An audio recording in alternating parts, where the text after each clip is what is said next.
to the show. Today, I'm starting things off with my take on a pasta dish that has gone a little bit viral lately on the old internet. This is my version of a spicy rigatoni alla vodka.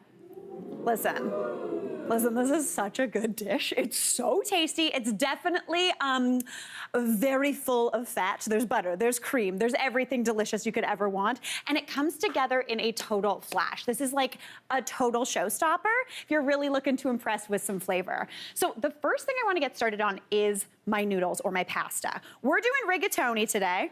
Isn't that always fun? You kind of feel like a wizard. All right, we're working with rigatoni today, but if you wanted to do any sort of kind of like tubular shaped pasta, that would work perfectly.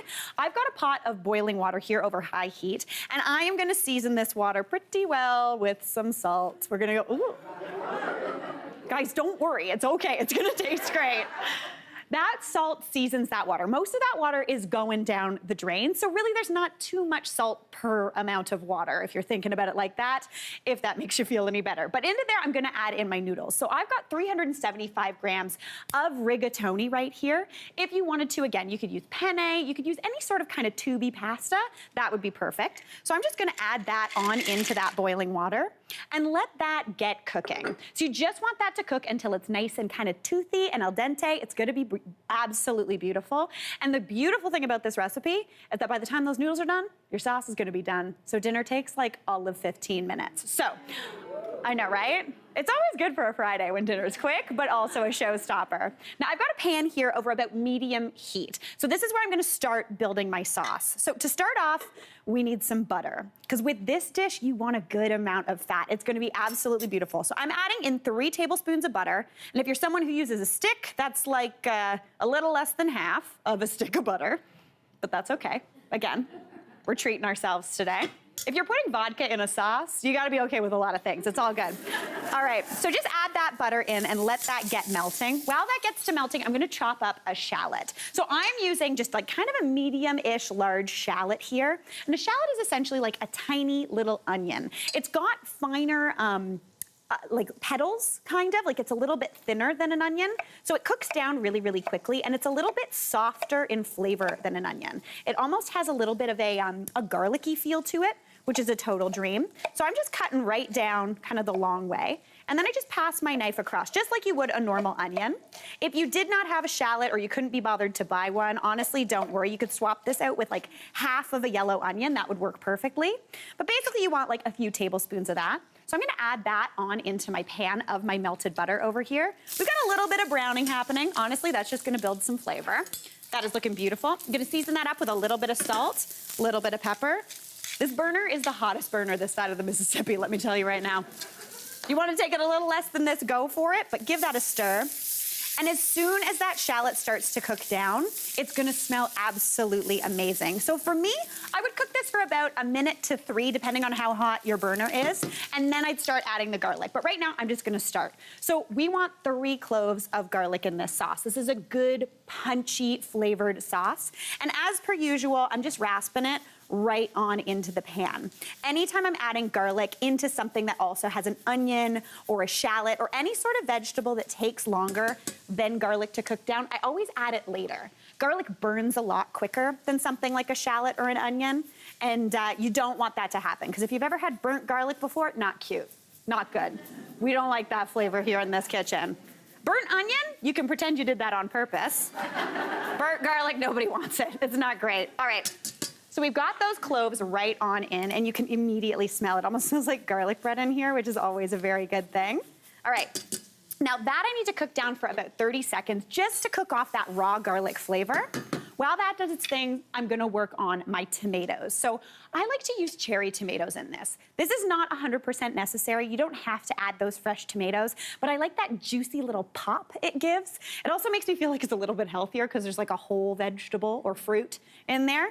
I do like to cut mine in half though, because I like that that kind of helps it burst and cook down a little bit quicker. So you want about a cup of halved cherry tomatoes. And I know there's a lot of hacks on the internet on how to cut your cherry tomatoes quickly, but I really like cutting cherry tomatoes. One at a time, nice and slow, And I'm sorry if you don't want to watch it, but that's what I love to do. It's one of the simple pleasures in my life, I'm not gonna lie.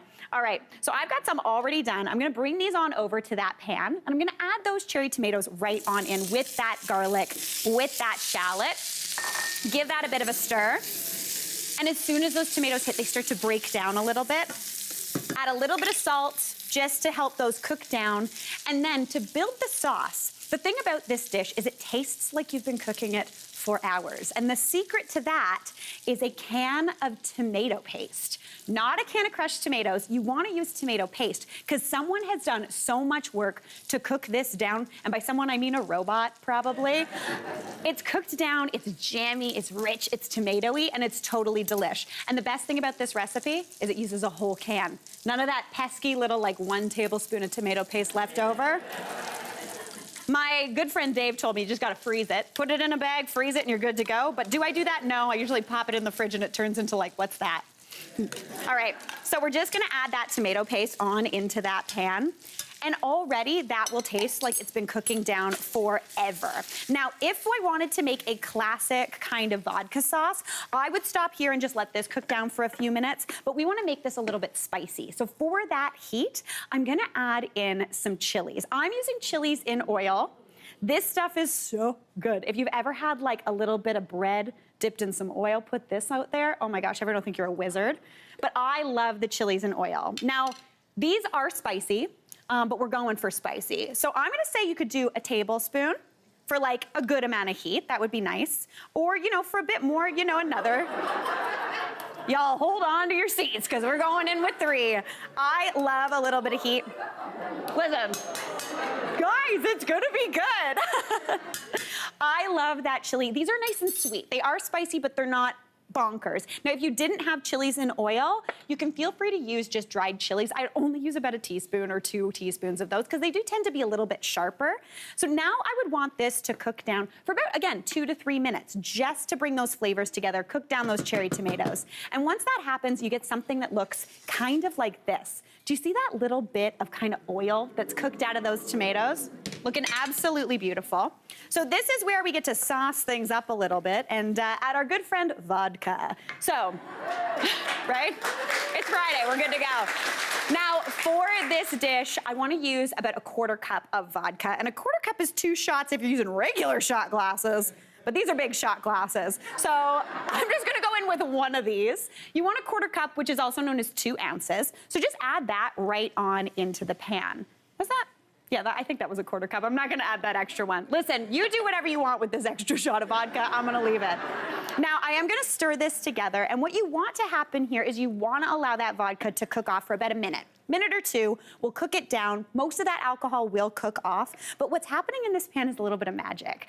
That vodka has alcohol in it, and tomatoes have this interesting thing where there's some flavors that are only really unlocked by alcohol. They have flavors that are unlocked by fat. We've got that for butter. Water, we've got that in those tomatoes. And then that alcohol just gives you another layer of tomatoey flavor. So it's gonna be a total dream. Now, this is where we're gonna add even more of that fat to really richen this sauce up. So I'm gonna add in 1/2 cup of whipping cream. And you gotta use whipping cream because it will not split. If you use a lighter cream, it could split because of the acidity in those tomatoes. So just add that on in, give that a stir together. And already it's turning into that vodka sauce vibe. It looks kind of like that pinky color. It's creamy, it's delicious. Now I am gonna add in a little bit of cheese, just 1/2 cup of grated Parmigiano Reggiano for a little bit of stretchiness. That's gonna be a dream as well. I'm making a mess today. You can tell there's vodka in this sauce, I'm not gonna lie.